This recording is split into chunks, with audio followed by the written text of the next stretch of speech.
See you around like a donut, Carl. Officer Pendlebury's down. We'll be right over. San Andreas. Oh shit, here we go again. Greetings, sentient lifeforms. This is Swifto. So the other day I just started replaying Vice City again and was getting into that GTA mood and watching lots of various videos on YouTube about the Grand Theft Auto games, and in particular, my favourite of the series, San Andreas. But it was only when I was scrolling through those videos, like the comments on those videos, that I realised from looking at someone's comment that the game just recently turned 20 years old last month. I was just like, oh shit, never realised. And a few weeks ago I quickly put together a little video celebrating the 20th anniversary of another favourite game of mine, Fable. And a video which I called Fable Nostalgia, which some people liked.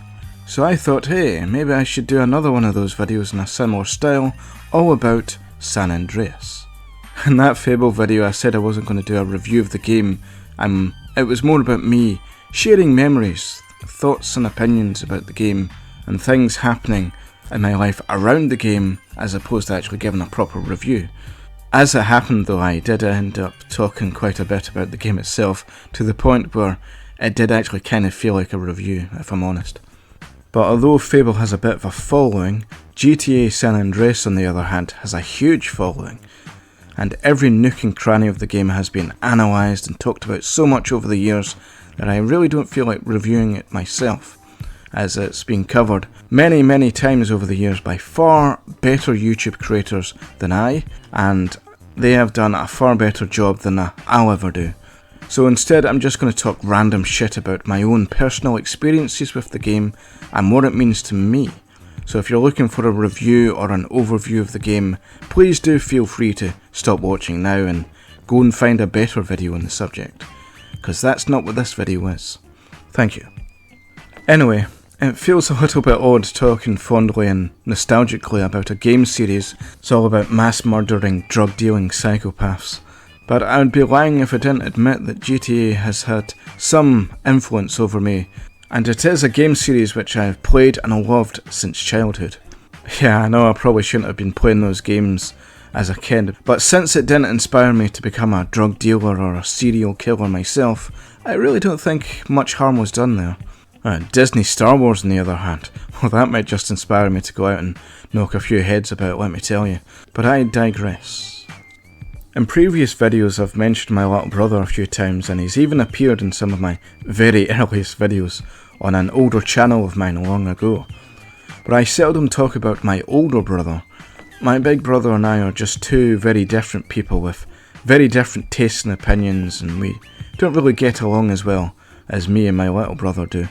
But I'd feel bad if I didn't at least admit that my big brother has been responsible for introducing me to some of my all-time favourite games, such as Worms, Tekken, and of course, Grand Theft Auto.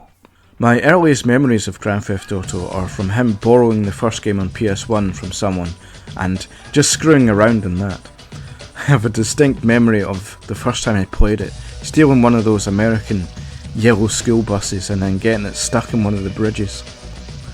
I also thought it was hilarious that you could set people on fire and watch them run around. Shortly after that, my brother got a copy of GTA 2, which I played a lot back then. We missed out on the GTA London, of course, and I didn't get to try that one until much later. But GTA 2 felt so amazing back then, just to have this open world where you could go around and do whatever, stealing cars, causing chaos. The thing I used to love doing the most in that game was going right down to the very bottom of that first area and taking the tank. I spent so much time in that game just running over cars in the tank and laughing at the little stickmen flying up out of the screen when you shot them. I never bothered doing any of the actual missions and progressing through the game. As far as I was concerned, the game was just a little fun sandbox to screw around in for a few minutes before moving on and playing something else. For a brief time I even had the Game Boy Color version of GTA 2, but I ended up trading it for Donkey Kong Land with my friend Mark at the time, because I didn't really like the Game Boy Color version very much. It's kind of shit, to be honest. I did feel a little guilty about trading it because Mark didn't even have a Game Boy Color at the time, just his old, original Game Boy.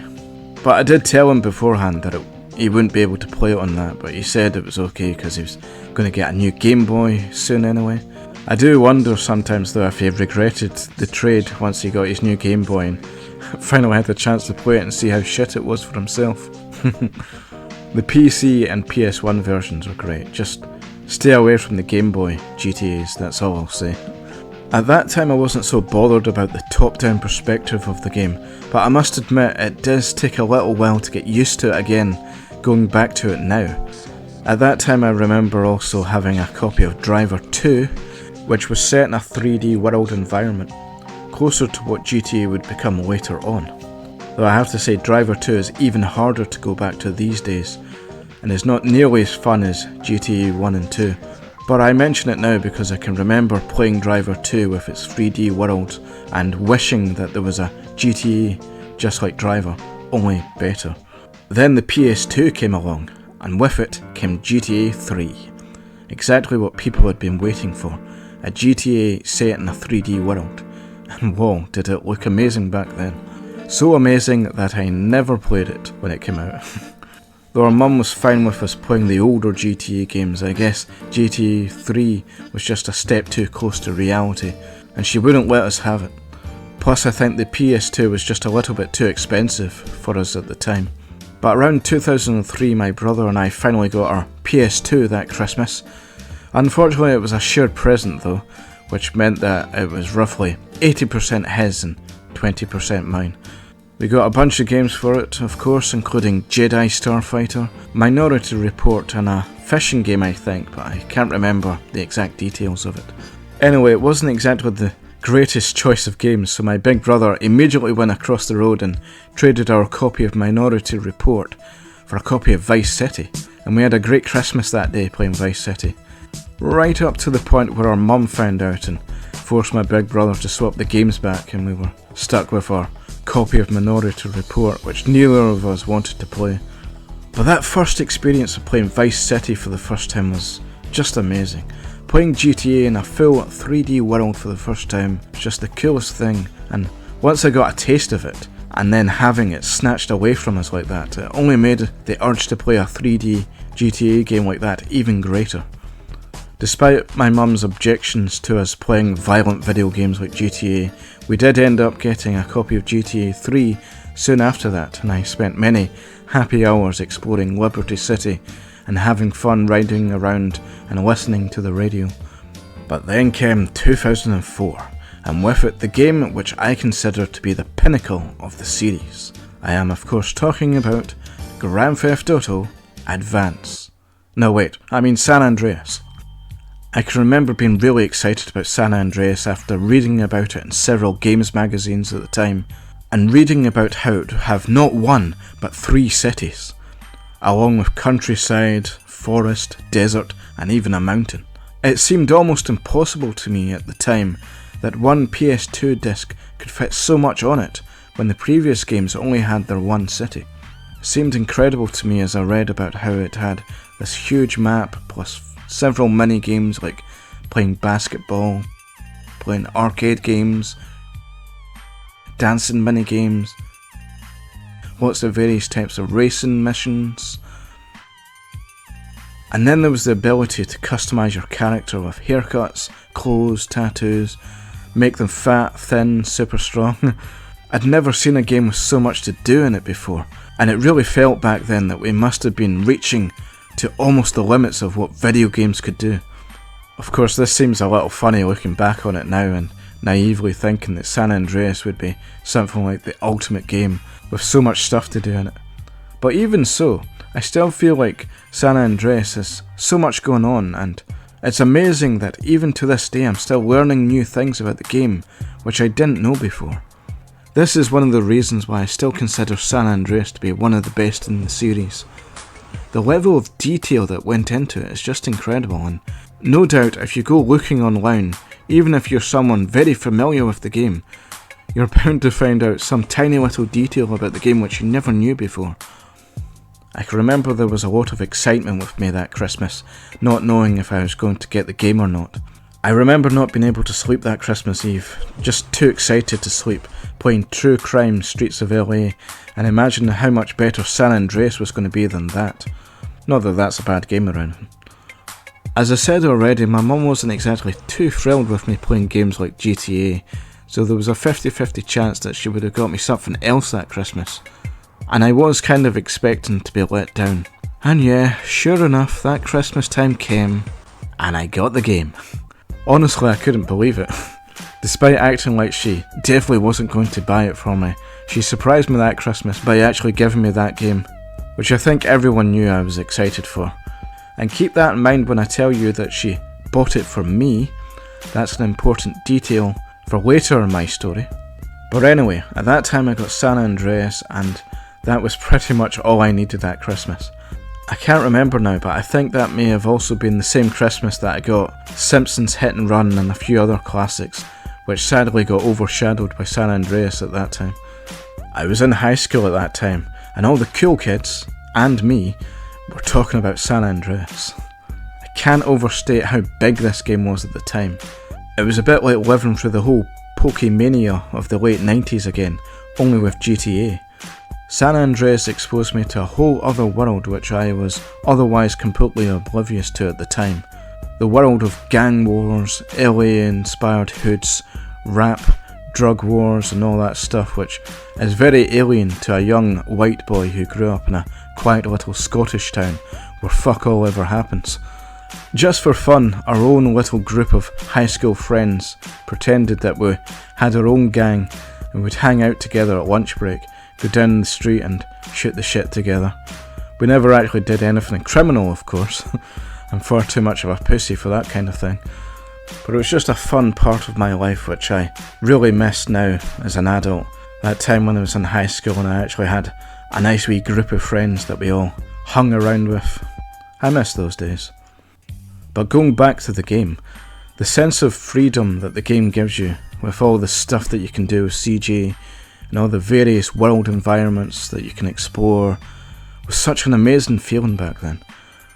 You went from Vice City with its cool but kind of tiny little city with two main islands separated by a loading screen, to San Andreas with its 3 cities, desert, mountain, forest, and all without an awkward loading screen getting in the way of it.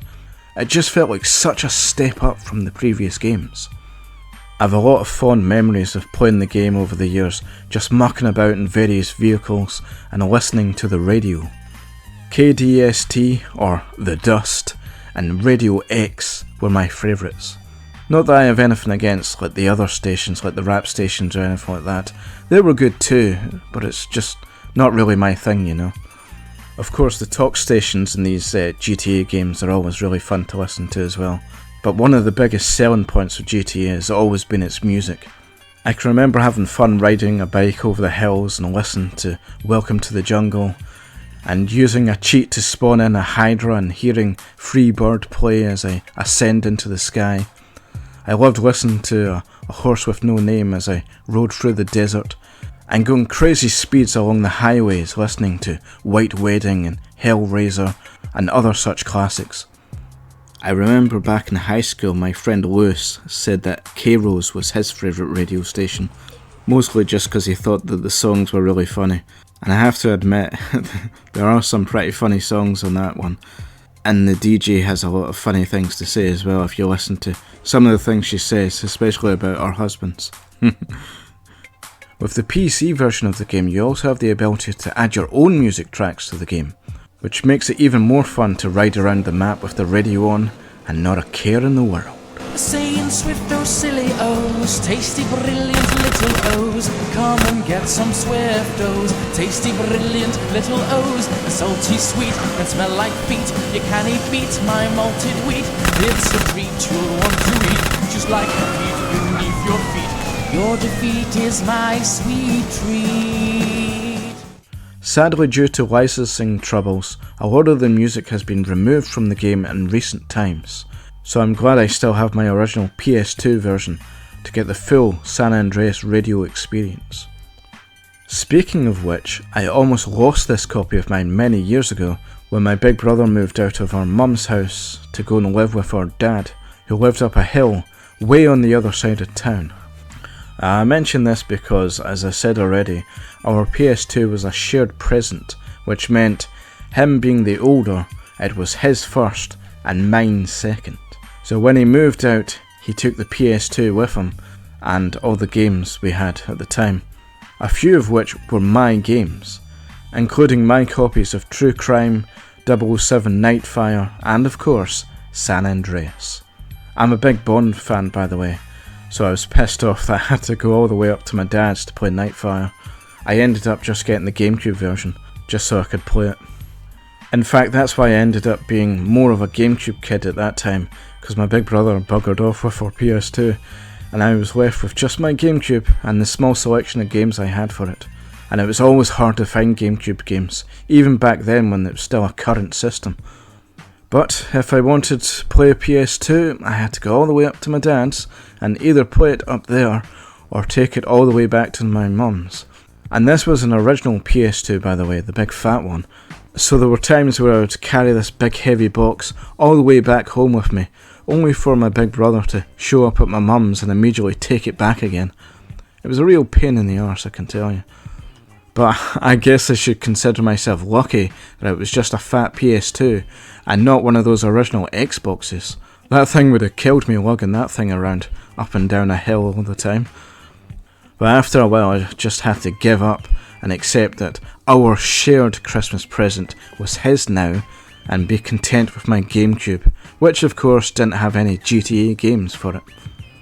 I can remember one time when my mum was away and I was staying at my dad's. I think he was out working or something at the time, and there wasn't really much food in the house. I was bored shitless just watching my big brother play San Andreas, wishing that he would bugger off somewhere so that I could get a shot of it. Anyway, he was playing through the Catalina missions at the time, and it was getting to about dinner time that night. And as I said, there wasn't much in the way of food in the house at that time, so he made us some noodles. There wasn't any soy sauce or anything that you would normally have with noodles, so he had the brilliant idea of putting some cheese and herbs through it. And he was pretty pleased with his weird cheesy noodle creation.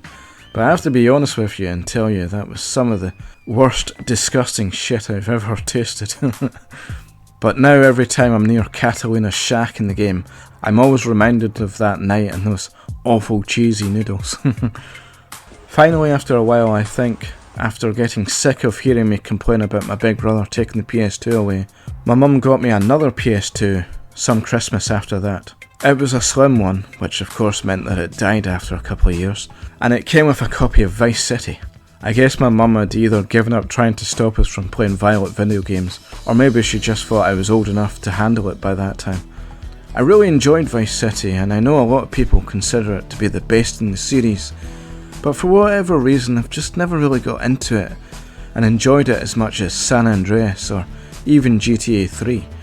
I love the V-Rock station and it's cool riding around the bright neon city, but for whatever reason GTA Vice City just doesn't float my boat as much as the other GTA games.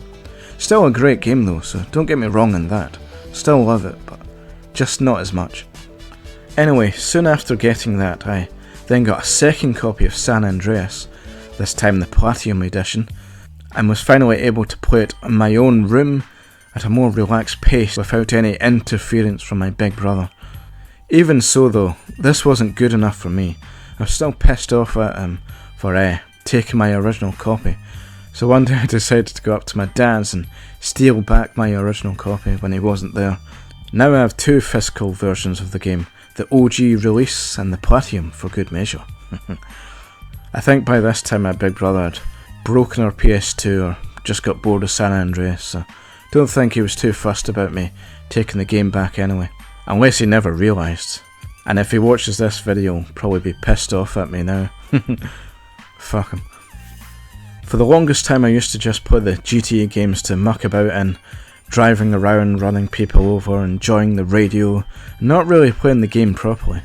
I think had my brother not taken the PS2 away from me back then, I would have eventually played through it and completed San Andreas, but I'm a little embarrassed to admit that when I first played it I never really got off the first island, and then later when I got the Platinum version I only got onto the second island, and only ever explored the third island using cheats. But eventually, when I got the game on Steam several years ago, I finally completed it and had a great time discovering the rest of the story that I'd missed out when I first played it back in high school. There's just so much going on in this game, with so much variety in the maps, the characters, the story points. What starts off as a story about gang wars ends up going into some pretty weird and out there plot points involving some possibly extraterrestrial activity, which is something I was not expecting. There's a heist in it too, way before GTA 5 made it cool, and there's even one kind of cool mission where you have to fly back to Liberty City. Another cool thing that you could do in the game fairly early on, once you have the ability to save your game, is to go straight to the betting shop and start betting on the horse races. So long as you have a wee bit of money, you can keep doing it, and if you fail the race, then you can just reload the game again and keep doing it until you win, and then you end up with a stupid amount of money where you can pretty much buy everything in the game. And yeah, like I say, it pretty much breaks the game, but it's a cool thing, and I like the fact that they give you the option to do that, although I wonder if they really thought it through. But it's a nice little trick that you can do just so you don't need to ever worry about money. There's just a lot of great memorable moments in the games, some of which have become memes and others which are just funny or weird little details. I never really understood why people made such a big deal out of that mission where you have to follow the train with Big Smoke. This isn't me trying to brag or anything, because I'll be the first to tell you that I'm shit at games, but I honestly don't think that mission is hard at all. It's easy. All you gotta do is follow the damn train. Hey, let's get out of here before the cops show, man. The levels which do deserve to be loathed and despised, however, in my opinion, are the infamous Zero missions, where you have to fly around San Ferrero and then later gun down a whole load of toy planes. I love playing through the game, but as soon as I get onto those missions, I just take a deep sigh and feel like quitting the game. Apparently the voice actor for Zero, David Cross, said that even he hates those missions. One of my favourite moments in the game, however, is Big Smoke's order, which has been parodied and talked about a lot over the years. I think one of the details that people miss, however, is that Smoke is actually repeating everyone else's order before then giving his own order at the end, which is still a lot of food, but not quite as large as some people think it is. I'll have 2 number 9s, a number 9 large, a number 6 with extra dip, a number 7, 2 number 45s, 1 with cheese, and a large soda. Other great moments which I love and missed the first time that I played the game is how CG's dialogue changes depending on if he's fat or not. Lunch money. I always used to just make him super strong, so I had no idea of the funny things that he says and the funny things that other people will say to him if he happens to be fat. Fat bastard. Hey, little man, go be little someplace else. Nice piece of hoochie ass. I'd honestly suggest giving Fat CG a try if you've never played him that way before, as it's kind of funny. And then there are all the weird rumours and myths about the game, which make it even more interesting. I can remember hearing about the Bigfoot rumour back in high school, and someone told me that they had even found Bigfoot one time. This of course turned out to be bollocks, and Bigfoot is not in the game after all. I did get fooled by it though, and would drive out to Mount Chiliad sometimes and try and look for a certain tree or something that was supposed to spawn nearby. I forget the exact details now, but like I say, it turned out to be a complete waste of time. One thing that I thought was just a rumour and turned out to be true though, was the fact that you can sneak into the Area 69 base using one of the air vents and getting on top of it in a certain way. Again, I forget the exact details, but you can look it up quite easily if you want to do it yourself. Of course, you can always just get into the base when you actually do the mission that's associated with it, but it's just a fun little thing that you can try for yourself.